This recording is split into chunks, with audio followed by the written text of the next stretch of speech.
Hi, this is Mark Spiegler, and you're listening to Intersections, the Art Basel podcast, supported by UBS. This episode marks the first show of our second season, and we've had a lot of truly well-known people on this podcast, but it's safe to say that none of them is as world-famous as Namjoon Kim. He's better known as RM, the leader of the K-pop band BTS for almost a decade. And in the last few years, BTS has become a truly global force, far beyond Korea, with an impact that transcends the music world. Because of his star status, Namjoon's cultural influence is enormous. So when he started collecting art 5 years ago and being very public about it on his social media, it had a real impact for the artists, galleries, and museums that he has supported. This is the first podcast that Namjoon has ever done in English, and the topics you'll hear him discuss include the rise of Korea as a cultural force, how an artist builds their legacy, and his plans to open a collection space in Seoul, Korea. An unexpected thing happened just as we were preparing to release this episode. BTS shocked the music world with a major announcement. The group's members will be focusing on solo projects. But according to their management, they plan to remain active in quote-unquote various different formats. What this all means for BTS and Namjoon Kim remains to be seen.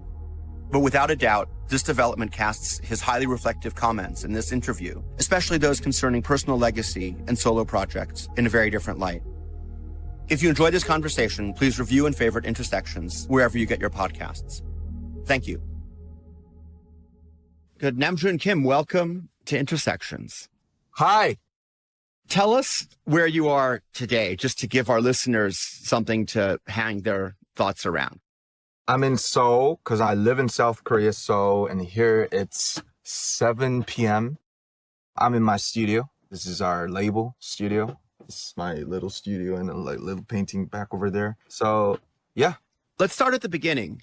I read in the interview preparation that you were introduced by a grade school teacher to Eminem. Oh, probably towards the beginning of his career. It was 13 when I first listened to Eminem, I believe. And it was actually Without Me. And it was the movie, of course, The 8 Mile. It was a hit. And for a adolescent kid, the rap and the face and the acting he showed in the movie was so sensational. So I thought like, oh man, I want to be like him. I want to do the nice English rapping someday like him. I want to do some cypher. I want to write the lyrics. But before that, the fun thing is that when I was like 10 or elementary school, I really wanted to be a poet or a writer. So meeting Eminem and Nas, my dream of being a poet actually naturally moves to be a rapper. Tell me, because I think it's a fairly industrial complex in Korea, tell me how you entered the music system. Did you succeed right away? When did you start?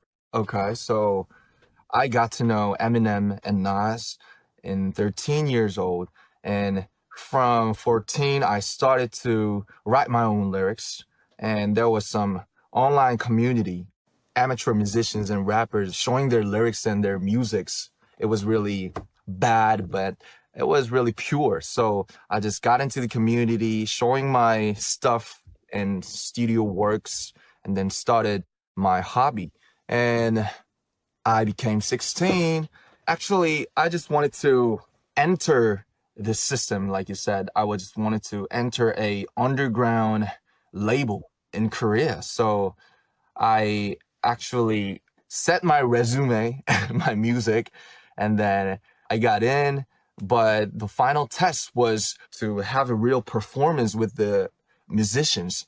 But I was like 16 and I just forgot my lyrics up in the stage. I was so nervous, so I sucked. And I just felt like, oh man, I have no talent for this offline things. In the studio, I think I was talented, I'm great, but the stage was a whole different thing. So yeah, that happened and I entered the high school and I just cut my hair and okay, this is my way. I should study. I should be a good student.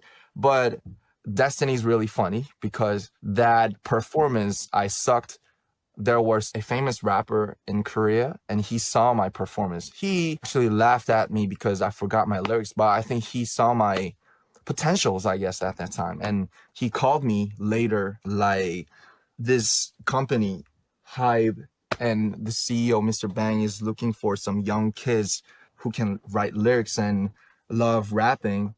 And I told him I gave up already. I didn't tell my parents, but I secretly met him, and then it happened like this. What was his name? Sleepy. So if Sleepy hadn't called you, you would have become, who knows, a businessman. Maybe a businessman like my dad, I guess. Yeah. Stage fright can hit everybody. But fortunately, your stage fright wasn't at all final. So was this the inroad into BTS, the band that you lead now, or were there intermediary steps? I was the first one to be a BTS member. So actually, Mr. Bang, which is our CEO, he started the team with me. He wanted me to be the first member and the leader and the first one to start the group. So that's how it happened. BTS, we started as trainees and there were more than 30 people for BTS, but many of them dropped out. So out of the 30 people, now we have 7 members in this team. And we had our debut single in 2013. So it's been 9 years. And we've been living together so far. So it's been 12 years for the whole journey. Yep. I think it's safe to say that for the first half of those 12 years, BTS was a primarily Korean/Asian phenomenon. But then about 5 years ago, you had this huge breakthrough in terms of social media, in terms of Billboard charts, et cetera, et cetera. And something happened there. And I'm curious, what happened? What was the thing that made BTS spread from being a primarily Korean phenomenon to being a global phenomenon? But what was it like to be in the inside of that? How did it feel to suddenly be a global star? When we try to see BTS, you have to see the fans, the armies, because they're like the half, the other wing, the another wing of the team. They're really special, and they're not just about the enthusiasm or the energy. They actually did something. They sent the letters to the American DJs to stream our songs on the radio because airplay is really important for the Billboard chart. So I think that happened by the people and the love. And to be at the eye of the hurricane is really strange. And the art, especially the fine visual art, helped me at this point to not be so crazy or hyped up like for the whole time. So that's an interesting pivot for this conversation, which is the reason why you're on this podcast is because you've become involved in the visual arts as a collector, but also as an influencer, as a supporter of the Korean art scene in particular. So how did that start? Was it in this period around 2017, 2018 that you were drawn to the arts? Do you remember how it started? Yeah, I remember how I started. It was in 2018, which is 4 years ago. Actually, I got plenty of time when we are on tour in America or in Europe. I'm not actually a club person and I have no such friends abroad. So I got plenty of time, but most of the time I just spent my time in hotel watching YouTube or Netflix or some stuff, and I was really bored. So one day I was like, is there some site or some place that I can go? And then why not go into the museum? So the first site was the Chicago Art Institute, and it was 2018. I just went there and saw the amazing paintings they got, like Sarah, Monet, Picasso, the artists that I knew before that I entered into the art world. So it was, for me, the first time, because there were no such museums or places that could see those artists painting for real. I just felt the thrill, and they're all dead. But for now, in 2018, some outsider from South Korea in here, and in this small room, me and his footprint or some pieces of his time just encountered, and it still gives me a thrill. And I was so jealous. What is an art? What is this painting? What is this color? What do they mean about? So yeah, that first experience got me really interested, and I had many chances to visit all the famous museums because I was like always in the Paris, New York, LA, and stuff.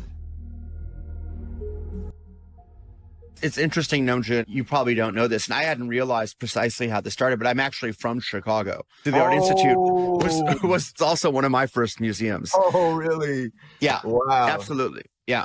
That's really interesting. So if I could tie this narrative together, there's this moment where not only do you have all the pressures that come with being a global star, but also you have the opportunity because suddenly you're doing global concert tours to visit museums all over the world. Right. Tell me how things evolved for you in terms of you're getting more and more engaged with the art world. Were there particular incidents that kind of brought you in deeper to where you are now?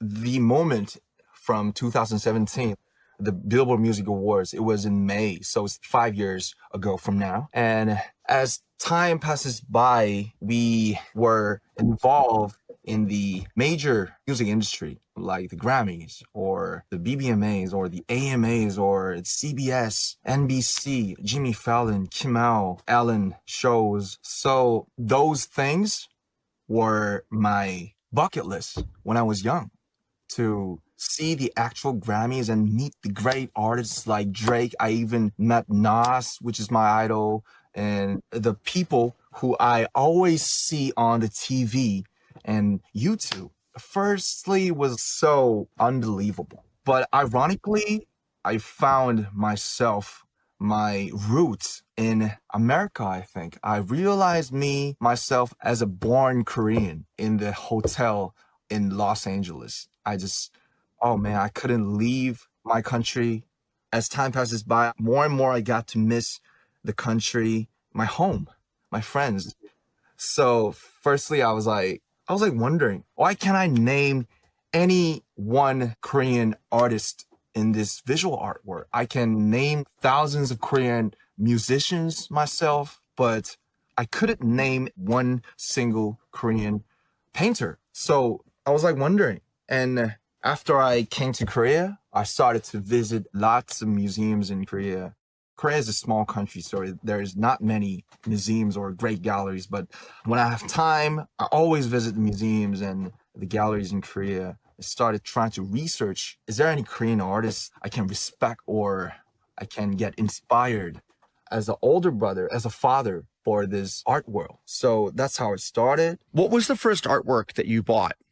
I bought it from auction, and it's a Korean artist painting a small mountain painted in 1976. His name is Daewon Lee, and he's famous in Korea. Something like Impressionism, maybe. So first, I looked into it, and I just liked it. I just bought it. But when I set it up on my wall, then I understood what's making a collection and then filling the walls. So it was really strange, and it was really something like spiritual for me still. To wrap it back a little bit, we started talking about the music, and we've been talking about art. I'm curious how you think that your engagement with the art world has influenced you as a musician and as a creator. I really love to use expression a lot. I don't like to divide the art world, but when I see the painters and when I see the visual artists, most of them get their fame after their death. So when I see the artists on their work, on visual artists, on fine artists, their soul is really long time thing. It's a long period thing because somebody's paint this in their 20s, somebody changed their paintings in 30s, and they start to make a sculpture in 40s, something like that. So when I see them, I could be brave because I'm 29 in Korea. So when we turn into 30, it's a different thing. It's still young. I'm still just a young man, but in a world of boy band, turning into 30 is something different in K-pop. So that's really sad, but it's a fact. I feel like, okay, is this my prime time? Is this my highlight of my whole life? Because I'm 29 and I could live maybe like 100 years old, and that's really sad if it's my prime time. So I just want to make it long. So it's interesting, Namjoon, because in the beginning, we talked about how you came to the art world partly as a result of blowing up and becoming a global star. But what you're saying now is that as you're coming up to what people consider the traditional expiration date for a boy band star, actually seeing what happened in the careers of visual artists encourages you to think longer. Oh, that's the best summarization. And so the question is, what does it inspire you to do? Because by definition, you can't be a boy band forever, because at some point you're not even close to being a boy anymore. I'm curious if you have thoughts about how to achieve that longevity or how to start trying to achieve that longevity. Actually, I think it already started by the collectings. I feel like, okay, I have these precious piece in my home and I see it every day. I wake up every day in front of it. So I have to be a better one like them. I just don't want to make them feel really ashamed about me. It's really private thing, but it's really funny thing, but it really gives me the standard to live as a better man and as a better adult and a artist sometimes. I just want to make music like the timeless piece that I admire. And I know it's funny to say about the timeless or the long-term impact because I'm too young to copy or chase the lifetime thing. But I think it'll really help me for my 30s and my 40s to know this. It sounds like what you're saying is that by surrounding yourself with artists, many of whom are dead, and yet whose legacy continues today, you create a benchmark, a kind of visual benchmark around yourself for what it is you're trying to achieve. I guess I have to ask the question, do you imagine one day that there'll be a Namjoon Kim private museum in Korea?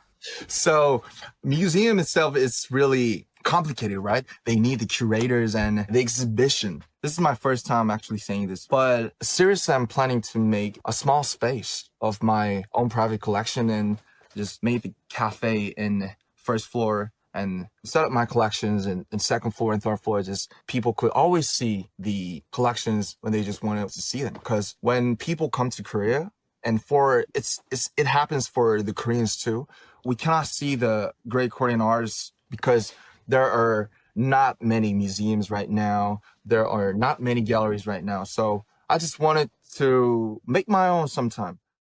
It's interesting. Obviously, social media is a big part of our lives now. And with your social media power and the fact that you post a lot on Instagram, for example, of artworks, of museums, do you have the sense that people follow you, that when you go to a museum, when you show the work of an artist, your fans are then going to see those museums or then curious about those artists? You have this capacity to amplify almost anything that you publicly associate yourself with. I'm so grateful for the fans.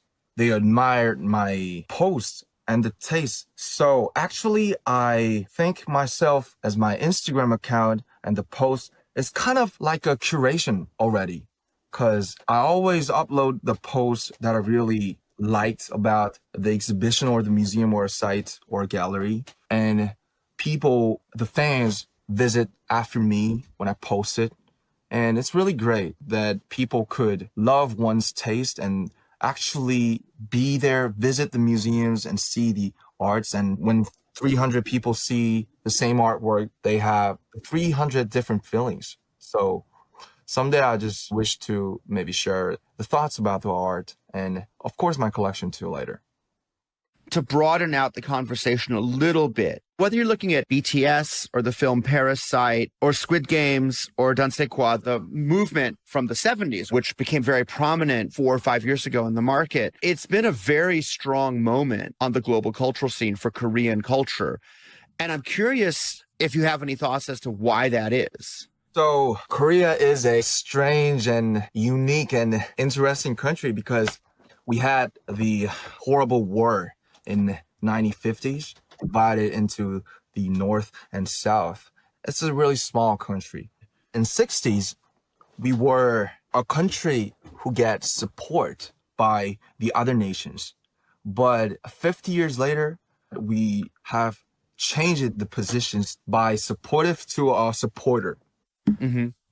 So Koreans, I cannot guarantee the characteristics of it. I cannot define it, but as a one Korean, I guess we have the passion inside and we have our actually energy and some specific spirit. We call it Han in Korea.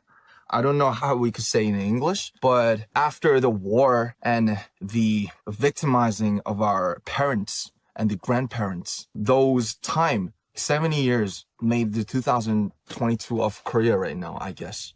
So for you, this is kind of a delayed impact, which led to this kind of focus I guess. and yeah. And really got a lot of benefits and advantages from the new media, the YouTube, Netflix, specifically the social media, because all we could do is just push this button and the remote and turn to Netflix and we could see the whole series of Korean dramas or movies. So I think it makes a premium and a brand. So when people have interest about the Korean made thing, I think people could, okay, I like to watch some Korean thing. And I think it's really amazing. And that's the power of a culture, I guess. Yeah. No, I mean, what's interesting is that Korea as a cultural brand in and of itself is strong now. The fact that something is Korean makes people pay attention to it, which is a very interesting and new development, I think. Right. So I feel the flow and I feel a lot of responsibility as a one person in this big flow. Mm-hmm. So talking more specifically, when you were introduced to hip hop, it was an American import to Korea. Of course. And now, 12, 15 years later, you're part of a major Korean import to America. So there's been a reversal of that. Is it strange to you that people who don't speak Korean are huge fans of yours and that you're being asked to do features with Lil Nas X? This is a completely different thing. Now, Korean culture is spreading to America, which is where all this stuff came from. It's really odd because we never expected this. And we never knew that there's going to be a YouTube world or Netflix world at 2022. I didn't expect it at all. When we go to America or Europe, what they mostly surprise about us is the concerts, because there are lots of stadiums and we usually do 4 sold out shows in the stadium. And there are a really few artists in total, including all the American and European artists, to be able to make 4 sold out stadium shows in America or Europe or in Asia. So they like, who is BTS and how could they do 4 sold out stadium shows? Who are they? So I think it's really, I don't know. It's still odd. It's still odd to us. I act like a musician. I act like a star on the stage, but under the stage when I come to Korea or when I come back to my small studio, I'm just a collector. I just go to Art Prize or ArtNet and search the news and just eat some bulgogis with my friends. That's all for me, for my most life. So it's still odd and strange for me because I'm just a countryman in some small country called Korea still. So yeah, it's really different type of thing, so out, but it's really fun. And I feel so lucky to experience this whole 2 different types of lives. It's like making a movie, shooting a movie. Yeah. A lot of artists, when they become popular, when they start to have a lot of engagements, when they start to have a lot of attention, need to change the way in which they create. And I'm curious, how do you nurture your creative process? What are your tricks? What are your rituals? How do you find a room to create when obviously everybody wants you just to perform all the time? I really want myself to be calm, and I just want to make my music not caring about the other factors, I guess. The thing is that being a team member, it does mean that we have to sacrifice our own soul or own personality. We have to cut it out because there are 7 personalities and we were 19 or 18 when we started as a team, but now we're almost 30. We became men and adults, so we have the different characters or maybe some different future visions. But BTS is still really important for me and it's the biggest part of me. But keeping this intensity as a team make me easy to forget who I was and why I started this thing. And I just want to remind and reminisce myself as why I started this. What can I do with my own thing? So for my 30s, I just want to figure out the way to exist like a halfway for the BTS member and leader RM and maybe just the Namjoon Kim himself, I guess. I think that's a great place to end this interview. But of course, we have our two signature questions. Oh, yeah. The first one is, what is the first artwork that you remember seeing? It was Monet. Monet's The Lunch. I don't think it's the actual first work I've seen, of course, but that's the first crush for me to meet the art world for me. And then what's the last artwork that moved you and why? It's not the specific artwork, but it's the artist. It's Philip Gostin.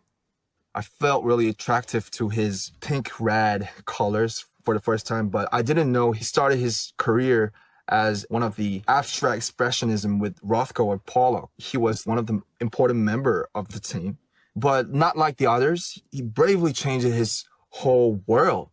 I've heard that many people laughed at him. Oh, why did you change it? You betrayed. But I think if he didn't change his style, I think he could remain just one of the members of the abstract expressionism, like one of the friend of Pollock or Rothko. But because he changed his style and he bravely encountered with the issues and the traumas of his young life, he could be Gostin himself. He's just Philip Gostin, not like the member of some trend or some time. I'm just so impressed that he did it because it's so different with his 50s and 70s. Yeah, that's a great answer. And I'm not sure if you're conscious of it, but it actually loops back to a lot of themes we talked about. The notion of if you're popular, if you're part of a movement, what do you do to become unique? What do you do to create a legacy? What do you do to sustain your impact on the world? Mm-hmm. Namjoon, that was wonderful. What a great way to end. Thank you so much for all the time and for speaking to us from the heart.